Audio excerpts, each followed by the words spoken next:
Hello, Player 3 here, the year is 1999, and you're watching Retro Rewind. Another in-depth review filled with the history behind the game, a walk through the manual, my own gameplay ratings, and much more. This time, walnuts, peanuts, pineapple smells, grapes, melons, oranges, and coconut shells. That's right, it's...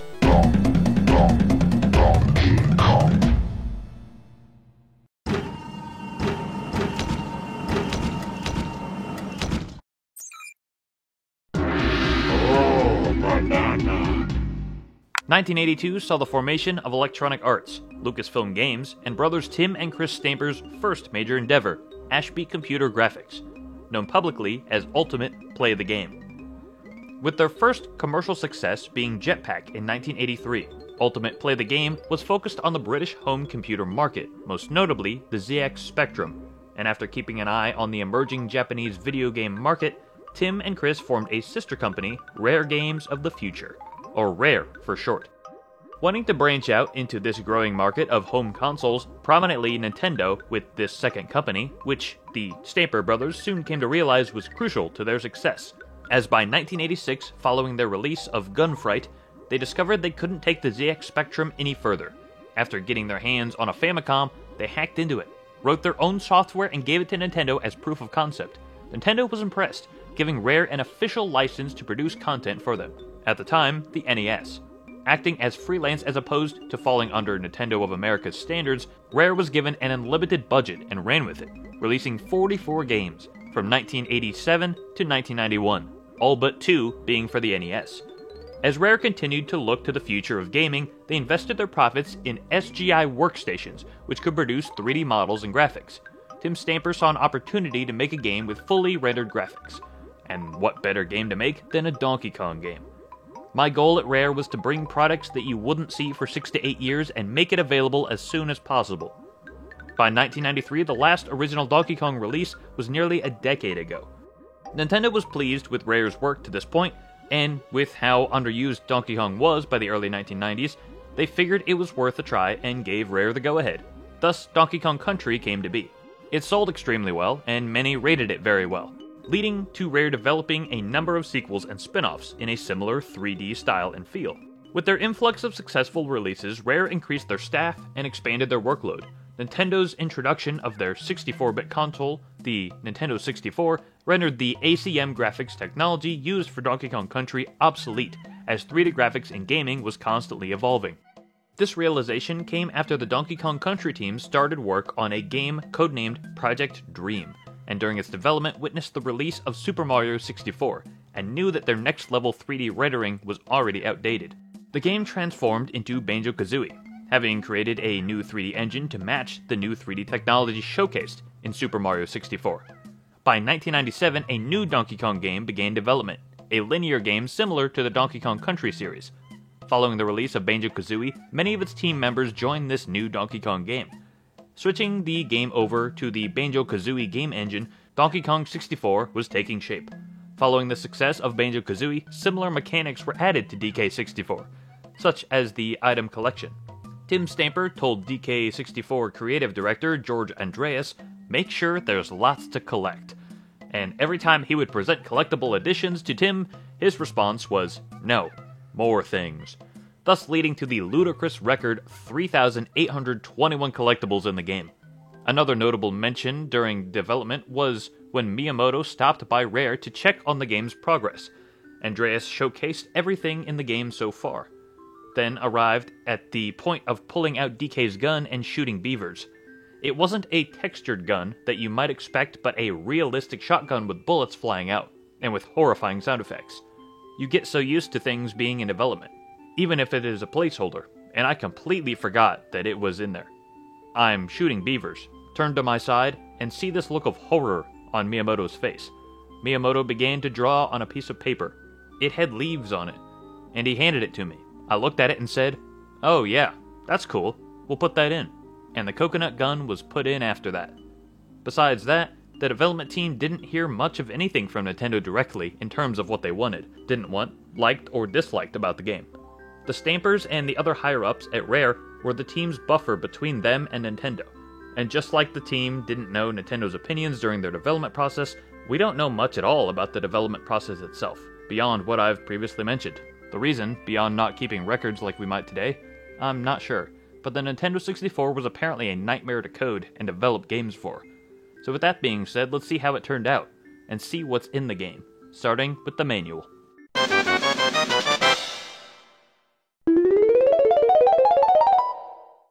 The first thing you'll notice is the table of contents and how long the manual is. 37 numbered pages. That's a lot to unpack. One of those things, bundled with the game, is the expansion pack. Donkey Kong 64 wasn't the first game to utilize this accessory, but it was the first to require it in order to play the game. Thus, Nintendo chose to bundle it with the game itself to avoid confusion among buyers. Then we have the story, given to us in the form of narration and dialogue between King K. Rool and his Kremling minions. In summary, the Kremlings crashed K. Rool's island stronghold into Kong Isle, ready to destroy it with the Blast-O-Matic. But it didn't work, so in order to buy them some time, Clump, K. Rool's right-hand man, planned to capture the Kongs, then steal their golden bananas. So if any Kongs do manage to escape, they'll be too busy looking for their bananas rather than ruin K. Rool's master plan. After the DK rap that introduces the game, I'll get to that later, there will be a selection page with Adventure, which is the game itself, stored in save files, options for changing the screen size, an option to skip the cutscenes, reset high scores, Chimpy Cam. Hold on. There's no frickin' way. Have my camera complaints all been for nothing? Should I have had this on follow the whole time? Okay, well, yes, I probably should have. And no, my complaints are still valid, mostly. Having it on follow does help a bit, but it is not as helpful as locking the camera on with the right trigger. It still gets stuck on obstacles. Oh well. Then Mystery. Once you rescue enough banana fairies, this will unlock different bonus content. After rescuing 2, you can watch previously viewed cutscenes. 6, play previously played bonus stages. No, not those bonus stages. I only have 3 available to me in my playthrough, including Jetpack and DK Arcade. There's more to unlock after 10, 15, and 20 fairies, but I never got that many. But if you have, let me know what you can do. The next selection is Kong Battle, a multiplayer mode for up to 4 players, with different game modes and different arenas to battle in. And sound for adjusting main audio, sound effects, and music volume. The next section introduces you to the Kongs, the 5 you'll be playing as, Donkey, Diddy, Tiny, Lanky, and Chunky, as well as the non-playable other Kongs you'll meet throughout the game, Cranky, Funky, Candy, and Wrinkly. Beyond the Kongs, there's the main antagonist, King K. Rool, Troff and Scoff, the big, slow, and useless duo who wait to be fed bananas. Then they're supposed to help you. K. Lumsy, imprisoned by K. Rool for not being ruthless enough. Snide, a mysterious weasel defector who bears a grudge against the Kremlings. And Banana Fairy, a secret character with bananas. That's just what the manual says, per Cranky's point of view. Let's move on, shall we? The controls, which don't provide everything here, as that would take up more than just this page for how much you can do, and the combination of buttons to make them happen. But that's why in-game, whenever you learn a new moveset, it is explained to you with visuals of which button to use. That's helpful enough. Like here, like I said, it would take up more than one page, and it does. But it would be hard to grasp it all here if you have yet to open the game and don't yet understand exactly what it's asking of you. I'm sure I did exactly that. Saw a lot of text, didn't know what I was looking at, skimmed through it, didn't remember hardly anything, and hoped for the best. Oh my, there's so much more. Yeah, that's definitely what I did then. Funky's shooters, Candy's musical instruments, Banana Fairy's camera, Chimpy collectibles, Simian specials, Gibbon gameplay. I'm not even going through what each of these sections say. Sheesh, you must be a real lame player if you're still reading this booklet. It mentions the multiplayer, the levels of the game, other levels, DK's treehouse, where the game starts, Troff and Scoff rooms, the rooms before boss fights, and lastly, Cranky's tips, where, just as you'll find he does throughout the game, he is one ruthless, roasting asshole. Tough luck, kid. I've been told to keep my mouth shut, as they want to keep all the good stuff for the monkey-making strategy guide. I'm sure some of it will appear on that newfangled internet thing as well, so I suggest that you take a look-see there. You could also ask your friends, assuming of course you've got any. If all else fails, you'll just have to play better. Just 'cause you're cranky, like your name suggests, doesn't mean you need to take it out on me, you old bastard. But he is right. Get good. Alright, let's open the game.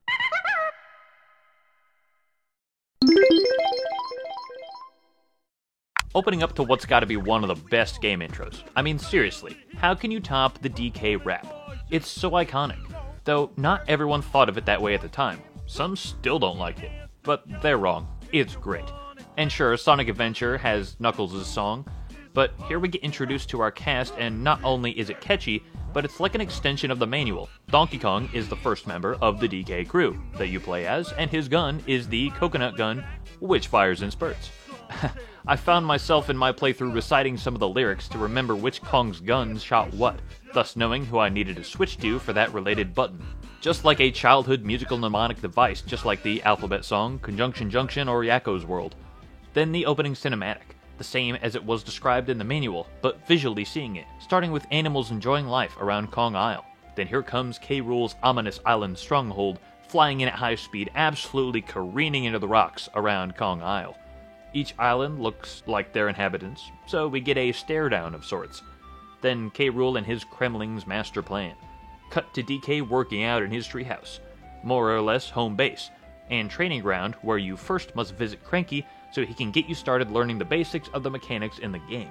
Visiting him unlocks the training area, learning the basics on how to swing on vines, pick up and throw barrels, how to swim, and how to throw grenades.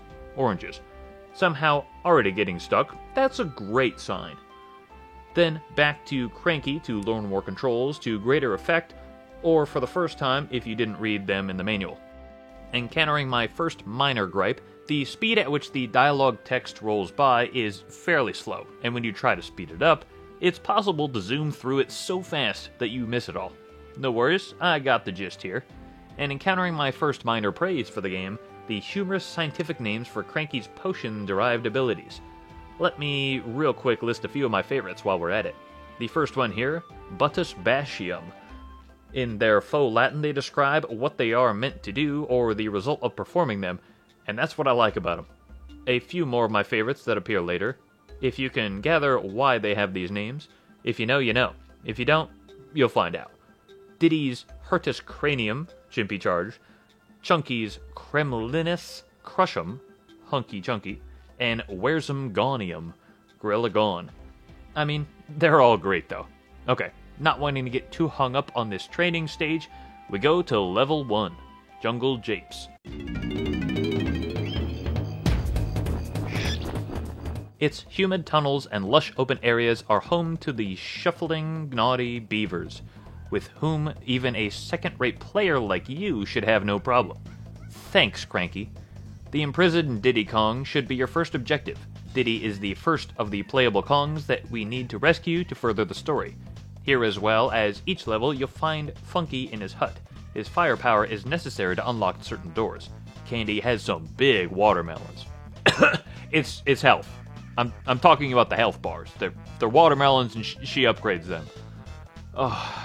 And she has musical instruments as well, which when played can clear an area of enemies, and when played while standing on certain icons will open doors or trigger whatever it is they unlock.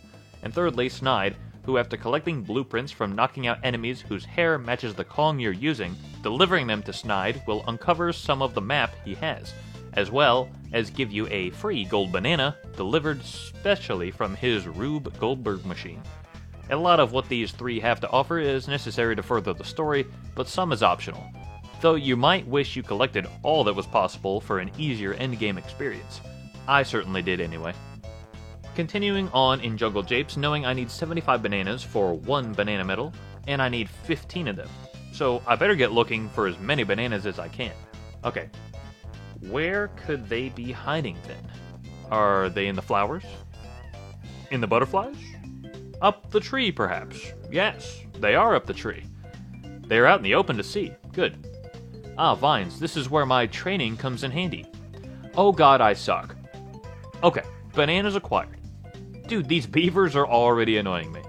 Well, at least I can get my health right back.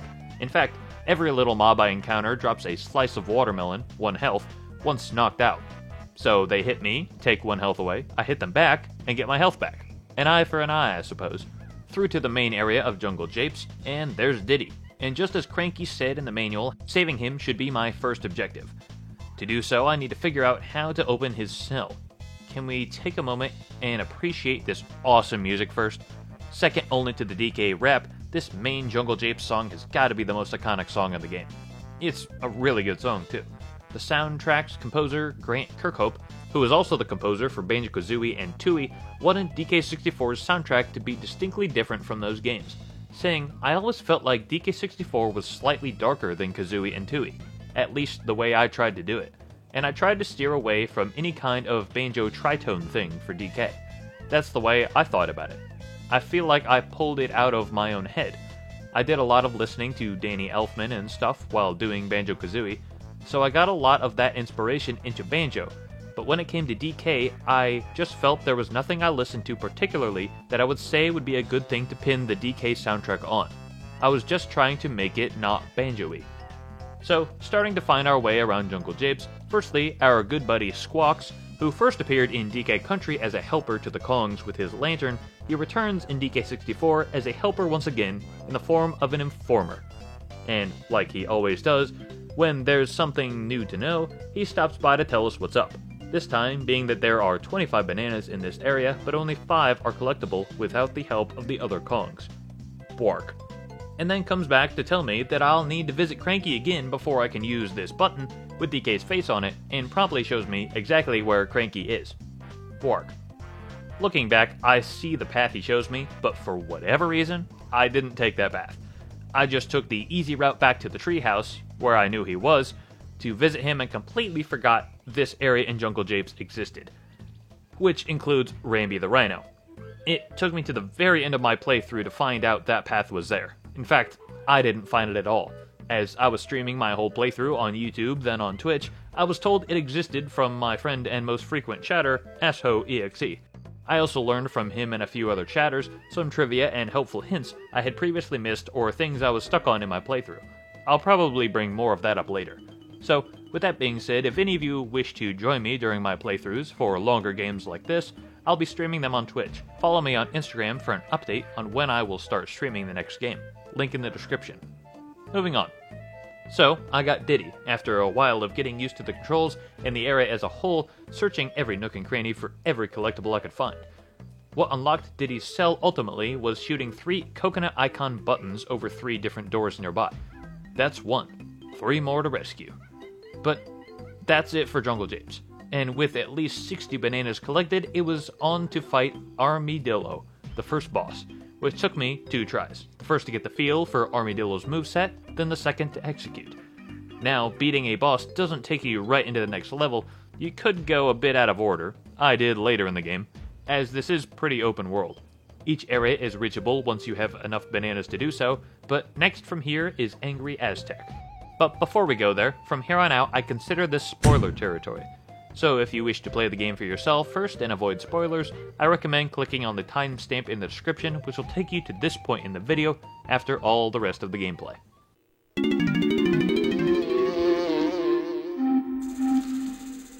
Reachable after beating the first boss and taking the first key to K-Lumsey, and then able to quickly travel to it from the starting Banana Port pads through the number 2 pad.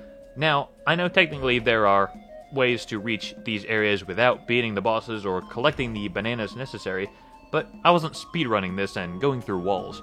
And after watching the world record speedrun, I was baffled at all the shortcuts through the walls and under the map, and all the things they did.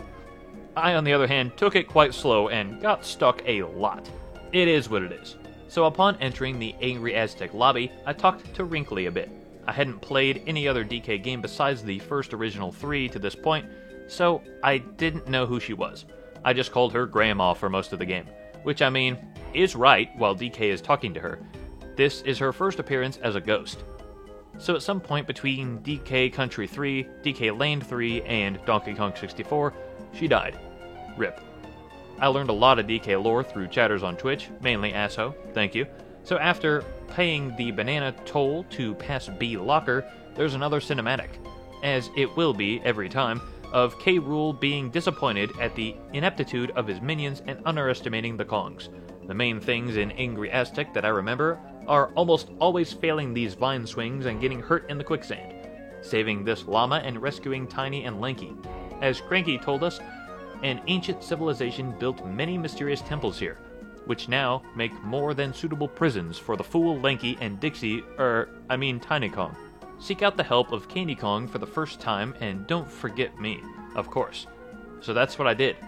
I hopped on into Candy's hut to get a hold of her melons. Health! It's health! It's the health! God. And DK's bongos. And 120 bananas later, it was Diddy's turn to take on a boss, Dogadon, who honestly was just about as easy as Armadillo, with just about the same movesets, at least were just as easy to pick up on as Armadillo. So the first try was all it took. It was only now that I got the Chimpy Charge ability from Cranky, which I wish I had grabbed earlier, but better late than never. There were still a lot of collectibles and things to do in Angry Aztec and Jungle Japes, especially with my 2 newly rescued Kongs, so I backtracked a bit and did all that for a while. Then I turned the second key on K. Lumsey's cage, revealing the locations of both Frantic Factory and Gloomy Galleon. So I guess I could have chosen which one to go to next, but I went with Frantic Factory as it was cheaper to enter. Both entrances are accessible on K. Rool's Island Fortress, so Frantic Factory.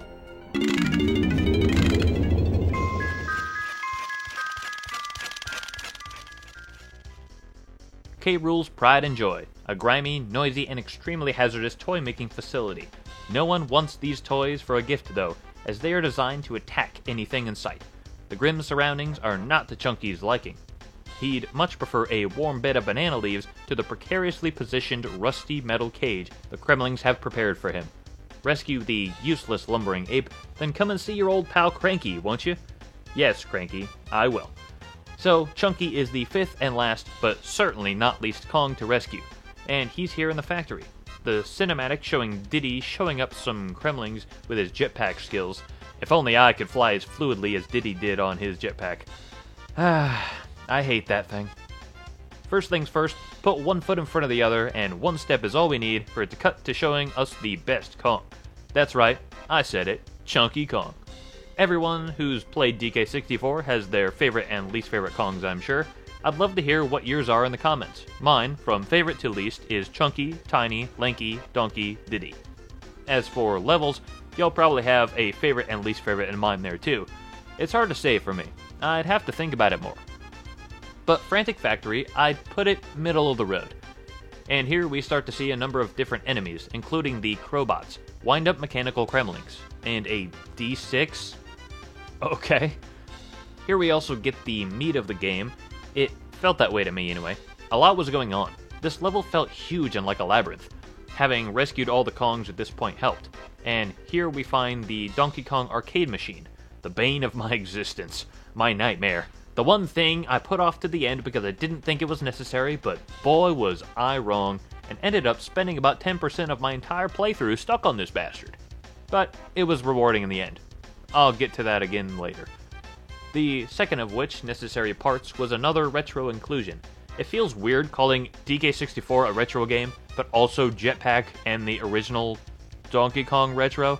Like, at the time of DK64, when it came out in 1999, those two games were old and retro, you know what I mean. But it was cool for Rare to include their first game as well as the first DK game as playable games within this game. I just wish they weren't mandatory to beat the game. But again, they were rewarding once completed. And after meeting the Banana Fairy Queen, backtracking with Chunky, being stuck in Frantic Factory solving countless puzzles, it was time for another boss fight. This seemed like one of the hardest bosses in the game. I think a lot of that had to do with the sheer jump in difficulty from the last boss to this one. It went from easy mode to expert real quick. To this point, the longest I spent on a boss was 2 tries. This took me more than 10, maybe closer to 20, or maybe even more to beat Mad Jack. I can't remember. I didn't quite understand the nuances of how to beat him either, so I ended up pretty much beating him on luck.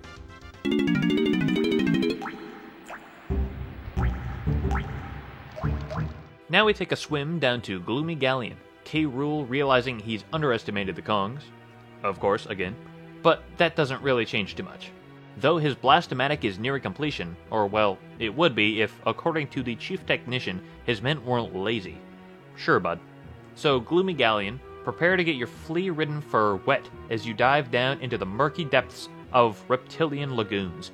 You won't be the only thing down there, though, as the gloomy, rotting remains of the king's once proud armada lie waiting to be explored. Truly an enlightening experience. Elsewhere, you'll find a hulking structure that's a bit dim and doesn't work. Yes, I know you already know about Chunky, but this is also true of an eerie lighthouse. We'll see if you can get them both working and be of some use. I mean, I guess I'd rather have Cranky roasting Chunky than me, but come on, dude.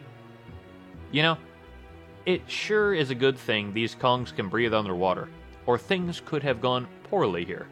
This level was okay as well. I think I liked Frantic Factory a bit more.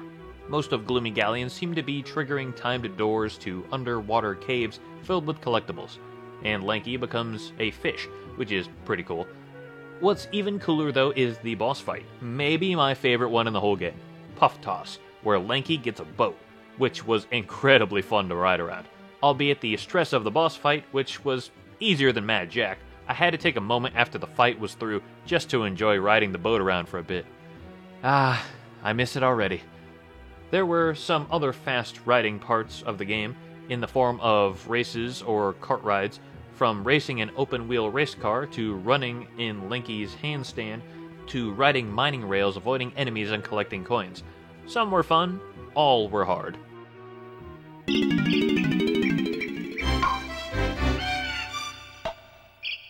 Now this was a fun level, Fungi Forest, and the music? Oh, chef's kiss. Another level with a sort of gimmick. The first two didn't really have anything to note. Level 3 was just jam-packed, but Level 4 Gloomy Galleon was all water. And in Fungi Forest, you can switch between night and day. Each one will have their own collectibles and areas to search through, as well as their own enemies to face. As Cranky put it in the manual, someone sure has an overactive imagination.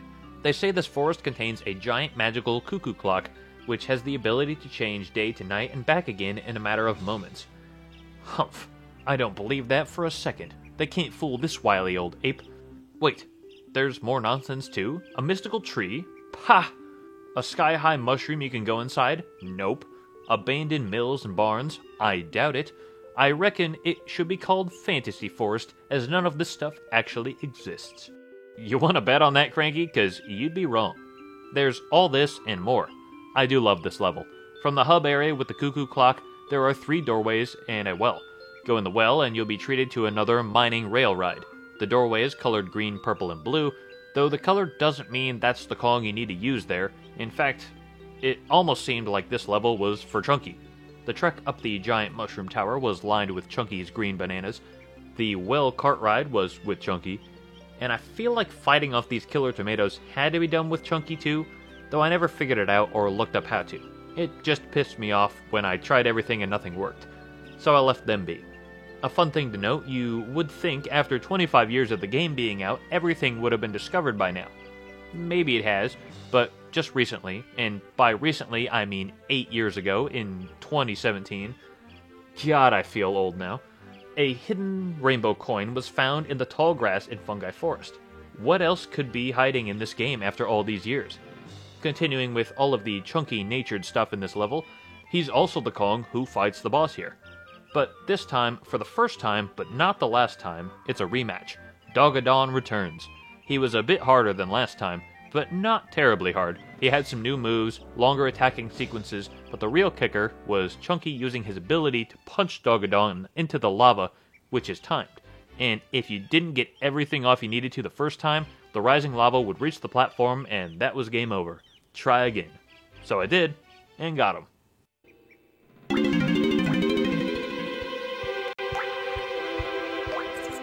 Next we have by far the worst level. And this one's gimmick, very frequent quakes that drop targeting stalactites. Honestly, a really stupid idea. Whoever came up with this annoying gimmick, fuck you. In the cinematic, K. Rool doesn't take Dogadon's excuses for losing lightly. And as Cranky put it in the manual, yep, I knew they'd have an icy-type crystal level in there somewhere. This one's a bit unstable though. Very prone to dangerous falling rocks bouncing off my lab roof and your dopey heads, only it doesn't hurt my roof. Find a way into the numerous giant igloos and creepy log cabins, but I wouldn't stray into the path of the club-wielding koshas if I were you, which, happily, I'm not. Yeah, those are some annoying enemies. The only way to get rid of them I found was playing my instrument to wipe out the area of all enemies.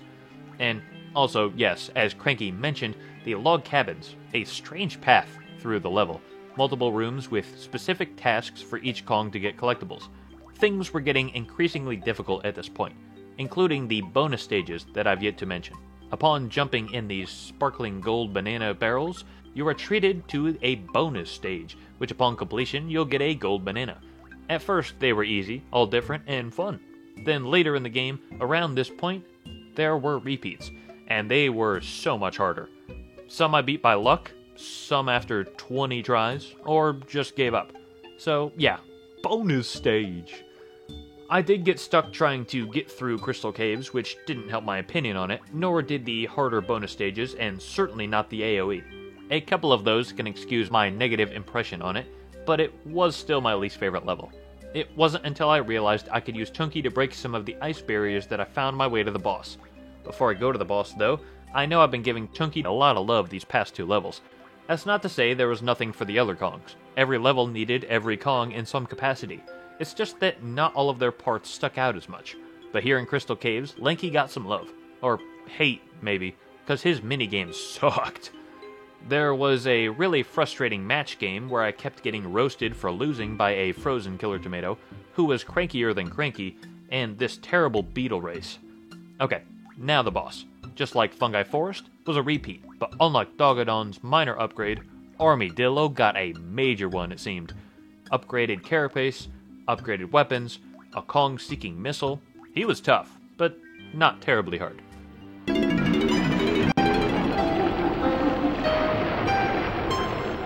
Now it's about to get spooky, and I love it. At Creepy Castle. It's a castle, and it's creepy. Steel your nerves as you hesitantly edge around the precarious exterior, desperately trying to find a way into the fortress's foreboding walls. Once inside, the horrors of the creepy crypts, the haunted regal ballroom, and the mad museum await, their hideous inhabitants eager to welcome unwanted guests. This was a very cool aesthetic, but boy did I get lost in a lot of the maze-like rooms and doors leading every which way. It was nice, though, that there was an area pretty close to the entrance that was home to all of the numbered banana ports for the whole level. Even though I made my way up the whole castle's exterior and through a large portion of the underground dungeon area, I feel like I missed a lot. But it was apparently enough to unlock the boss, which, oh boy, I haven't gotten that pissed off in a while. If you'd seen my stream, you'd know. Some Kremlings built a essentially cardboard cutout of K. Rool, and these movesets, the way they were timed, oh boy, it pissed me off. It just didn't make sense at first. After a great many tries, I got it, but it was so finicky and down to the minute timing, it was so easy to mess up. There was probably some latency issues with the controller and the game registering that I pressed a button to, which wouldn't have helped. But that now meaning one thing. There was only one level to go. Okay, we made it. The last one. You'll find one of the hardest challenges you've faced in here. All 5 Kongs must work together. Yep, I know it's tough, but find enough playing skill from somewhere, and maybe you'll struggle through to the finish. But even when you get there, it may not be the end after all. Rather ominous, aren't we, Cranky? I guess I'll just have to find out what he means. Intruder alert, intruder alert. K. Rool is awakened to the alarm of the Kongs entering his hideout helm. The Kremlings scramble to activate the machine per K. Rool's orders. Everyone has been sleeping, and the Blastomatic isn't quite ready. But there's no more time. They turn it on. Snide, having used those blueprints I got him to block the firing sequence. This was one of those optional things, but very helpful if done. The base time, if no blueprints are found, was 10 minutes, and the blueprints added 1 additional minute per blueprint. I had 26, so that made my timer 36 minutes to complete this next section. The maximum available was 40 blueprints, so 50 minutes. Boy, how nice that would have been. But I made it work, eventually after more stress than I needed. What this countdown sequence consisted of, first making our way, using multiple Kongs and their abilities, to the Blastomatic itself. Then the first worst part, using Diddy's jetpack. I'd used up almost 6 minutes to this point. I didn't yet know what to expect. Now, not only did I have to use this almost uncontrollable jetpack, I had a minute to do it in, and fly through these DK stars.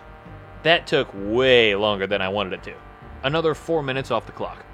Now, with doors opened, each Kong had 2 mini-games unique to them, which shut off corresponding color sections of the Blast-O-Matic. Using all my knowledge I've gathered from my roughly 25 hours of gameplay to this point, from each Kong and their abilities, everything was going pretty well. I had time to spare, as long as this was the last thing I needed to do with the countdown running, until I came to Lanky, and my heart sank. This one minigame I just couldn't get, and I started to realize as I saw my time ticking away that I have to do it all over again. And even then, might get stuck at this very same part. I was not looking forward to it, but I had to do it. So again I went, only taking a little over 2 minutes to reach the Blast-O-Matic at this time, but taking almost 8 minutes with Diddy and his jetpack. So I was about in the same spot as last time going into the minigames.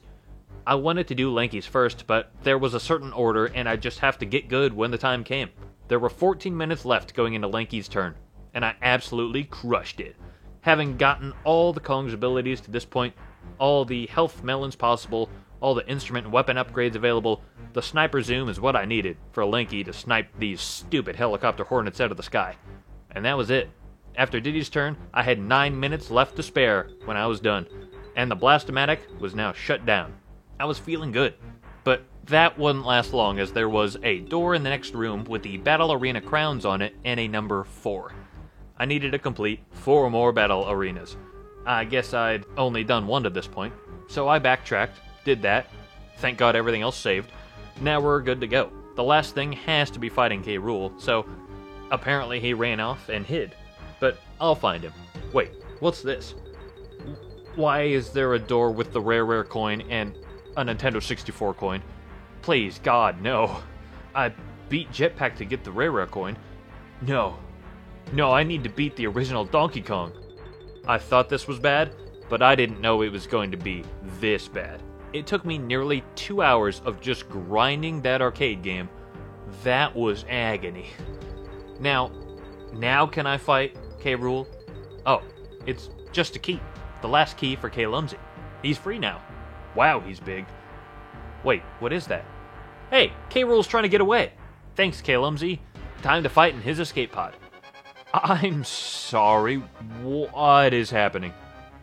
The main event of the game. 12 3-minute rounds of boxing K. Rool. The whole Kong family versus K. Rool. I love this. I did not expect this in the slightest. I thought it would be a normal, simple boss fight. Not simple, but maybe just DK fighting K. Rool. But the whole family? I should have known that. But a boxing match? I never would have guessed that. So, attempt 1, because you know I didn't do this the first try. Getting 1 Kong further with each try, it took me 6 tries in total. Not bad, but that was about 1 hour total. But when I got to using Chunky, I would have to go back to the very beginning. Another 20 minutes worth of it all over again. I had to make that count. And this ended up like something out of a movie. You just couldn't make this up. The timer ran out, the bell rang. So it went to round 6. And I only had 2 lives remaining. And I only had to hit K. Rool 1 more time. Then he hit me. 1 life remaining. I had to make this work. There were a few near misses, then I got to the barrel. I had to punch him again. He was invisible again. He moved. I punched. My heart sank. He wasn't coming at me fast like I thought he would again. He was zigzagging. I messed it up. I'm gonna have to start this all over again. Wait. I punch again. Somehow, I had just enough time to perfectly land the final blow.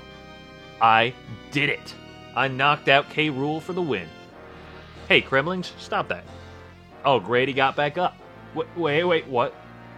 Why? What the fuck? Nice distraction, Candy. And that's it. Everything is back to normal. The Kongs are happy, and they have their banana horde back. So, how did it do on release?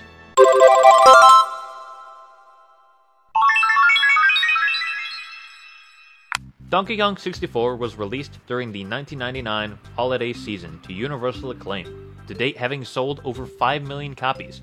With all that being said, it looks like DK64 was well liked, then and now. But let's take a closer look at exactly what some reviews said at the time and see how they match up with how I felt while playing the game.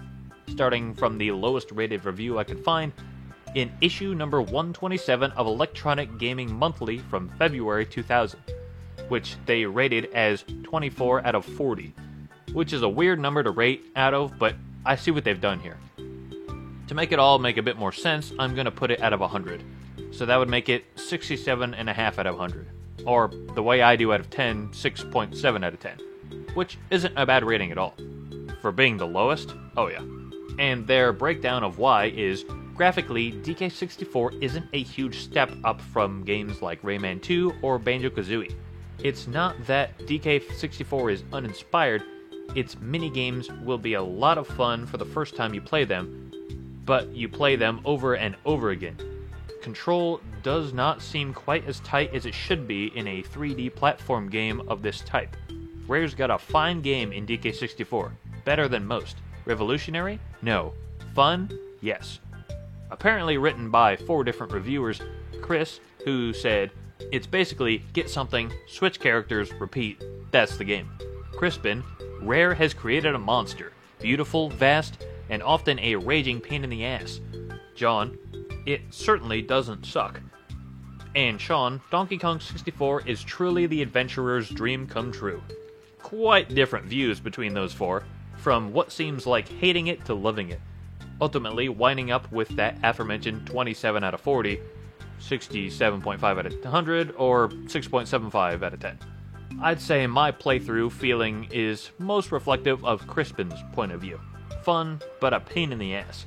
Okay, next, an article from the Cincinnati Enquirer rating it a 3.5 out of 4, which would equate to 8.75 out of 10, saying it's fun, addictive gameplay, while not original, is some of the best seen on the 64-bit home console.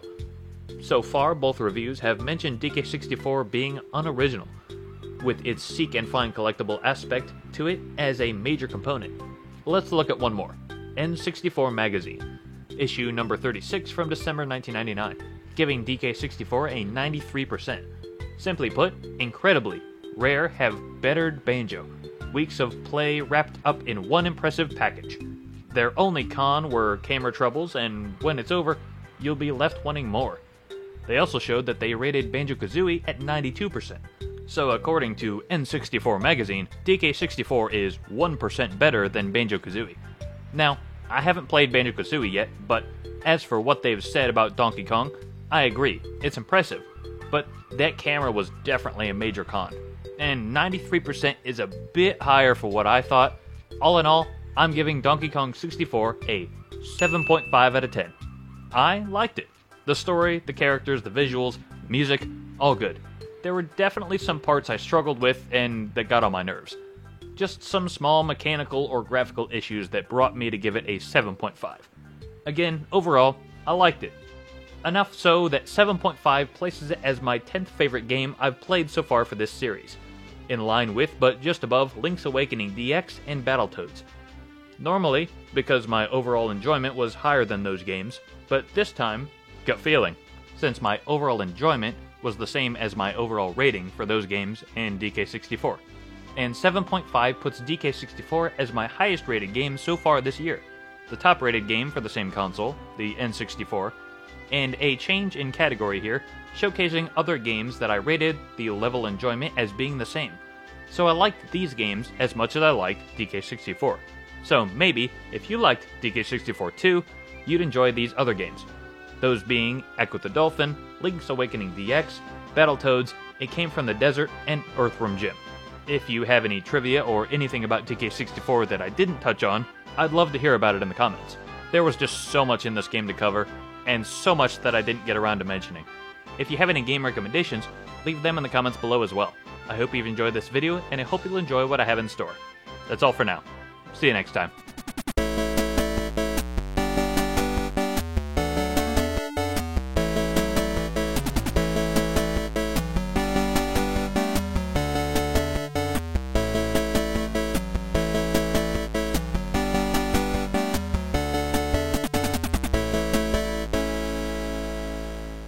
Beating the bosses or collecting the banana is necessary.